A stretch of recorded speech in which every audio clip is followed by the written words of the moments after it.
It's Monday, August 19th. I'm Tre'vell Anderson. And I'm Josie Duffy Rice. And this is What a Day, where we are wondering where we can get the rose-colored glasses that former President Donald Trump is wearing these days. Yes, he says that he looks way better than Vice President Kamala Harris. Wow. And wow.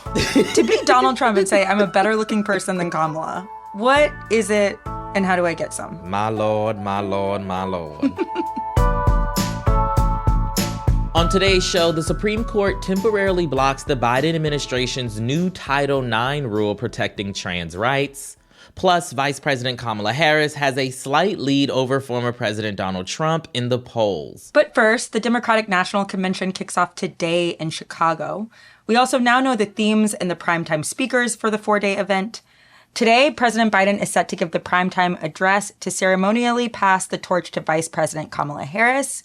Later in the week, we're also expecting speeches from former presidents and First Ladies Barack and Michelle Obama and Bill and Hillary Clinton and Vice Presidential nominee Tim Walz before Harris closes out the convention with her primetime speech on Thursday. And while Harris is riding a lot of positive momentum into the convention, there are also a lot of protests planned to coincide with the DNC, especially over the war in Gaza and the Biden administration's support for Israel's military.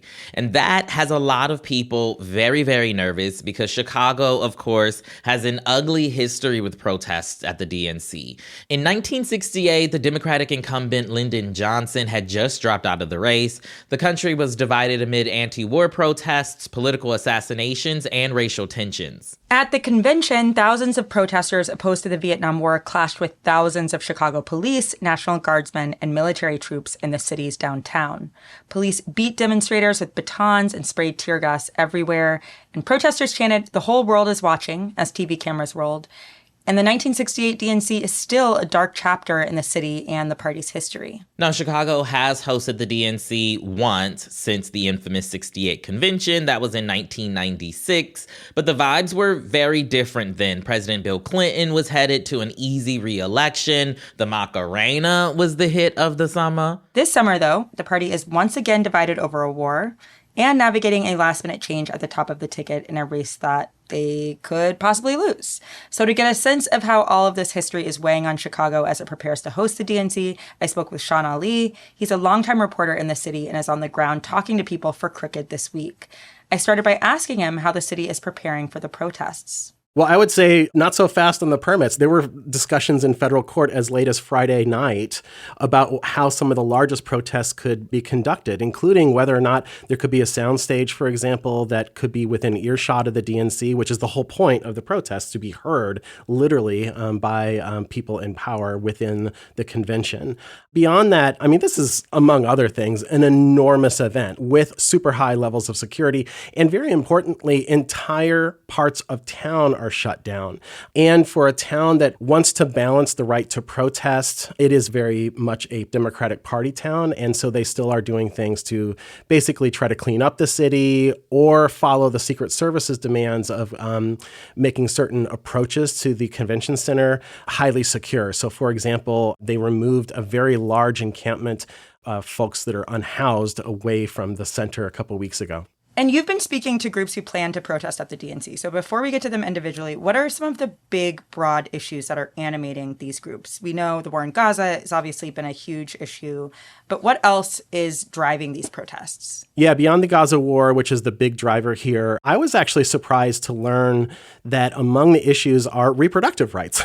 I shouldn't have been surprised by that, but some of the larger demonstrations on Sunday, the night before the convention, surround abortion rights, bodily autonomy, LGBTQ plus freedom. This has been organized by mostly local folks in Chicago, but they've been inviting many people from outside of Chicago, especially from states that currently have more restrictions on abortion than Illinois currently does. So obviously we have a new nominee for the Democratic Party. Have any of the groups kind of changed their plans to protest more, to protest less, to expand the protest since Biden dropped out of the race about a month ago? I mean, it seems like the actual convention has expanded in size drastically. just anecdotally, I know a lot more people who are planning on going than were when Biden was a nominee, right? So I'm wondering, what has that meant for protests? Honestly, no. The protest situation really hasn't changed. I would say that, in fact, it's been growing more and more because through the summer, the situation in Gaza in particular has gone from bad to even worse. And there haven't been that many discussions of peace between Israel and Hamas. And it's been animating people to become even more strident, actually. We just had a ruling from the Supreme Court, for example, that gave municipalities more power to move folks who are homeless out of encampments. So on that issue, they're more strident now than they ever were. The abortion rights issue has only gotten stronger. There's independent movements, even in red states, to put abortion rights on the ballot. So they feel that they need to have their voice heard on this, regardless of how well things go or don't go from the Democratic Party's vantage point within the convention. You mentioned the protests on abortion Sunday, and one of the big ones was organized by a group called Bodies Outside of Unjust Laws. Can you talk a little bit about what their main issues are? Yeah, Bodies Outside of Unjust Laws is organized by a longtime Chicago organizer and demonstrator. His name is Andy Thayer. And among the things that he has been working on for much of his adult life are LGBTQ issues, bodily autonomy, and being an ally towards folks who can get pregnant, basically. Andy's main idea here is that he really wants to hold the Democratic Party to account for what he sees as shortcomings in their entire policy when it comes to reproductive care and LGBTQ freedom. Now that they see abortion as a vote-getting vehicle, they're all on board. But those of us who were working before the Dobbs decision, we were like pulling teeth to get the Democrats to even speak out about it, let alone try to mobilize people. So excuse me if I'm a little bit cynical about their promises now, because it seems to be that they're only interested in our rights to the extent that they get them their power. They have to damned deliver. And for people who are not so familiar with what he referred to there as the Dobbs decision, maybe you don't have a political scorecard right next to you. That basically is where the Supreme Court overturned Roe v. Wade and kind of kicked the idea back to the states. Heading into the actual convention, one of the largest protests we're expecting to see has been organized by a coalition calling themselves March on the DNC 2024. Now, their main issue is the war in Gaza, but it's not their only issue. So tell us about them, what they're planning, and we'll play a quick clip from Deanna Othman, an organizer and a board member with the Chicago Office of American Muslims for Palestine. Yeah, Deanna was really insistent that Americans in general are her audience. This is our chance, right? This is kind of our time to shine, as they say in Chicago, by bringing out our people, our allies, having everyone come out into the streets and letting the Democratic Party know, this is not a time for us to celebrate a candidate right now. Because yes, we have had a change on the ticket, but at the same time, nothing has changed in reality for the causes that are so dear to us, and the current genocide being at the forefront. And one of the things that she's hoping to do is use personal stories to get this idea across. Personal stories of people who've had families rendered apart, children being slain, etc. She's even affected by that directly. Some family members of her own in Palestine have been hurt. So let's talk about one more group that's planning to protest the DNC. That's the Poor People's Army, which is made of people who are currently or formerly unhoused and allies of people who are currently and formerly unhoused. Some members have spent the last few weeks walking from last month's RNC in Milwaukee to Chicago, which is remarkable. So what are their plans for the DNC? It's very interesting to me that everybody is kind of saying, we're talking to everybody. We're not just talking to people in this building.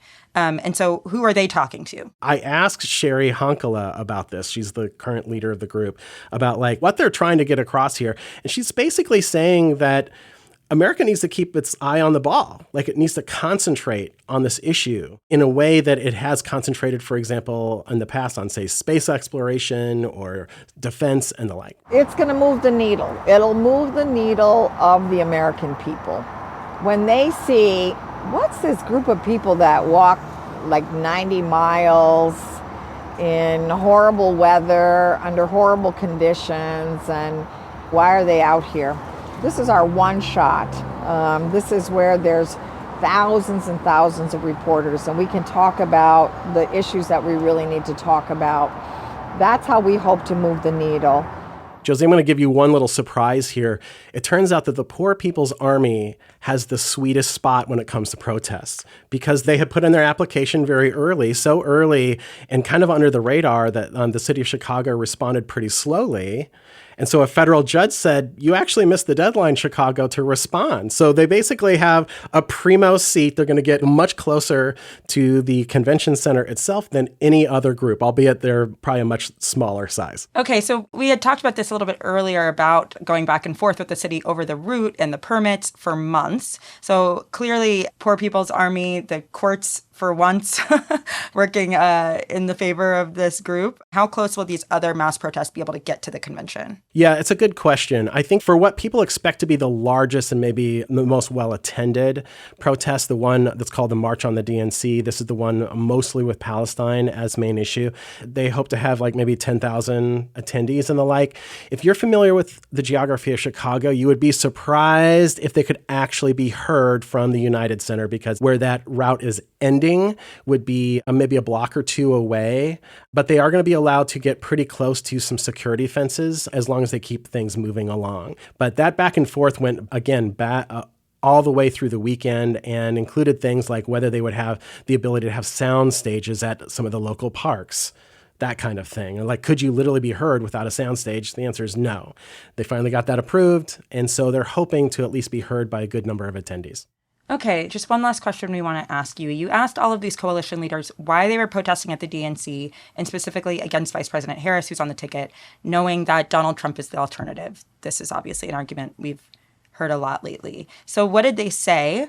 And what if their protests have an impact and Harris was to lose? Like, what is their response to how they would feel in that moment? To a person, they say, look, some of the biggest gains we've ever made in terms of social justice happen to have occurred when there was a Republican in office. And it surprised me, but, Andy Thayer in particular laid that out. He's like, look, the Environmental Protection Agency was created under Nixon, for example. Some very important civil rights implementations were made under Nixon, even though he didn't support civil rights in the first place.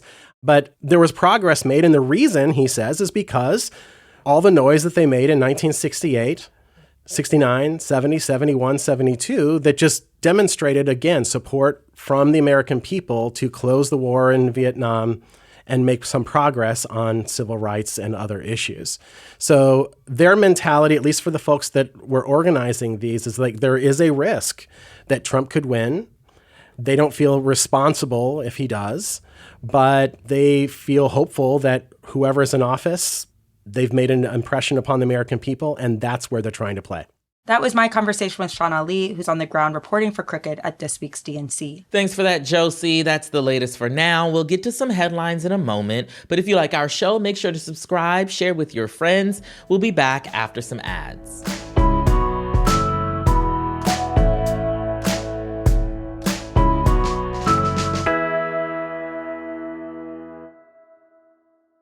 What a Day is brought to you by Simply Safe. Are you the type of person constantly thinking about the safety of people and things that you value most? Trust Simply Safe to protect your home. You'll sleep better every night knowing that Simply Safe's 24/7 monitoring agents are standing by to protect you. And if someone tries to break in, they can send emergency help when you need it most. It's summertime. We're traveling. We're not always home. And that's a good thing. But that little peace of mind that everything you left at home will still be there when you come back, great to have. Absolutely. Protect your home this summer with 20% off any new Simply Safe system when you sign up for Fast Protect monitoring. Just visit simplysafe.com/whataday. That's simplysafe.com/whataday. There's no safe like Simply Safe. What A Day is brought to you by Cozy Earth. Are you ready to transform your nights and elevate your days? Discover the unparalleled comfort and luxury of Cozy Earth. The bamboo sheet is made with premium viscose from bamboo. These sheets are incredibly soft and get softer with every wash, and their breathability, yes, y'all, unmatched. Quality and durability are at the heart of Cozy Earth with a 10-year guarantee, and fabrics that won't pill. Cozy Earth products are built to last. Y'all, I just put mine on my bed, and it's like sleeping in heaven on a nice cloud, okay? I can't wait till the already soft sheets get even softer. Go to cozyearth.com/WAD and use code WAD for up to 40% off. That's CozyEarth.com/WAD for up to 40% off. Mention you heard about Cozy Earth on What a Day, and they'll send you free socks. What a Day is brought to you by Brooklinen. Some things in life are worth spending on, and you sleep in your sheets every night. So Brooklinen is one of them. Brooklinen's value is the best, even helping you save when you bundle. The hardcore bundles come with everything you need: a fitted sheet, a flat sheet, a duvet cover, and 4 pillowcases. You can even choose to mix and match from a variety of colors and patterns to fit your particular style. We have told y'all many times before about the fabulous stuff over at Brooklinen. These sheets, y'all, okay? So good, so soft, so supple, make you feel like you're in a hotel. They're so soft. And you should be sleeping 8 hours a night. I don't, but most people should. And that's a long time to spend in crappy sheets, Absolutely. It will make your life better to sleep in sheets that you love.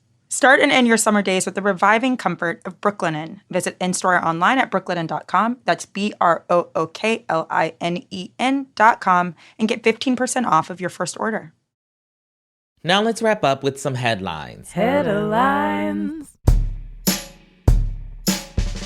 Vice President Kamala Harris gave an economic policy speech on Friday in North Carolina. Harris touted her recent work with President Biden to cap the price of insulin at $35 out of pocket and committed to lowering inflation, fixing the housing market by offering a $25,000 subsidy to first-time home buyers, and a ban on grocery price gouging. My plan will include new penalties for opportunistic companies that exploit crises and break the rules, and we will support smaller food businesses that are trying to play by the rules and get ahead.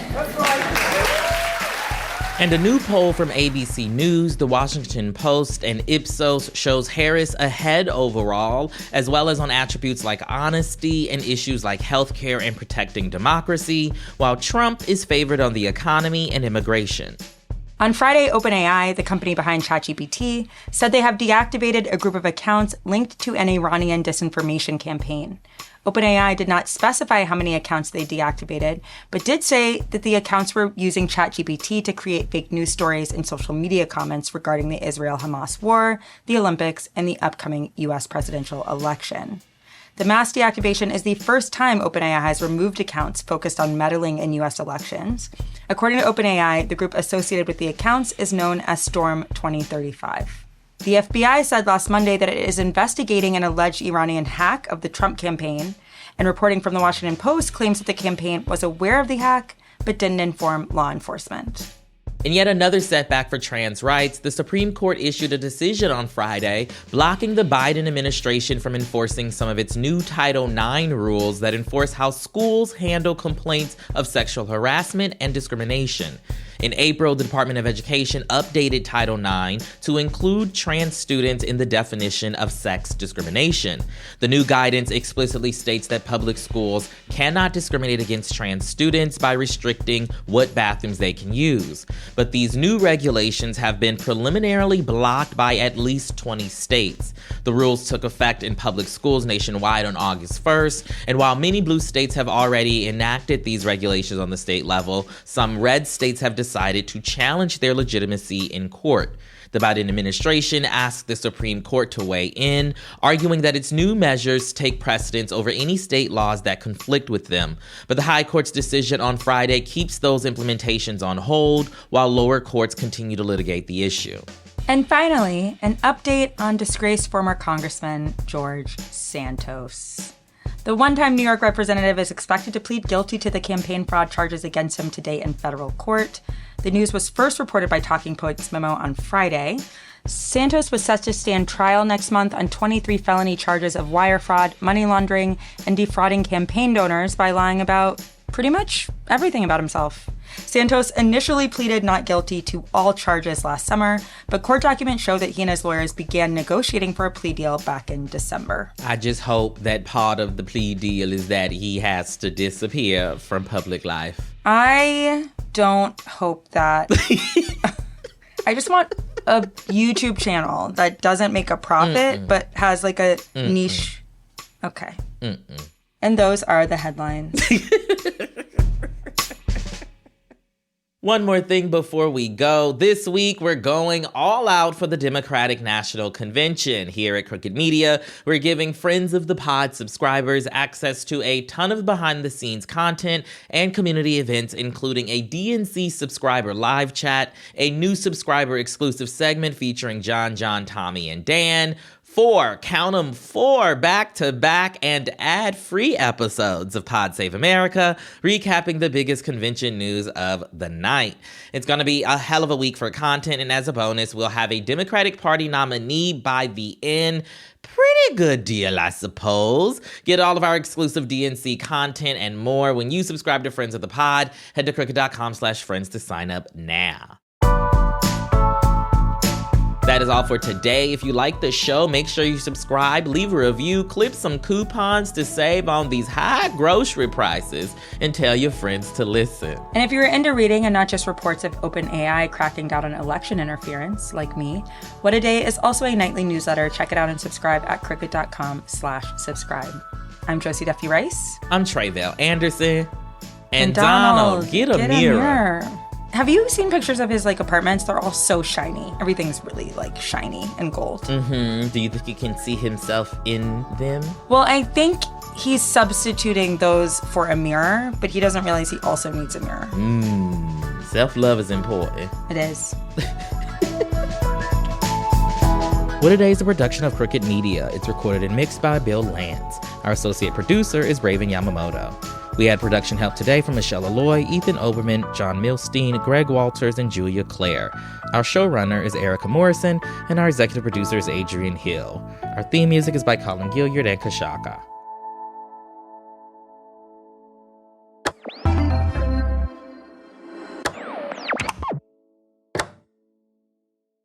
When I wake up in the morning, my brain isn't braining yet. But now that McDonald's has my breakfast faves for just $2, I wake up ready to save. I can get a Chicken McGriddles with a savory chicken patty served on soft, warm griddle cakes, a McChicken biscuit with a crispy chicken patty served on a freshly prepared biscuit, or any size iced coffee made with 100% Arabica beans and my choice of flavors. At just $2 each, I wake up each morning with breakfast on the brain. Ba-da-ba-ba-ba. Prices and participation may vary. Cannot be combined with any other offer or combo meal.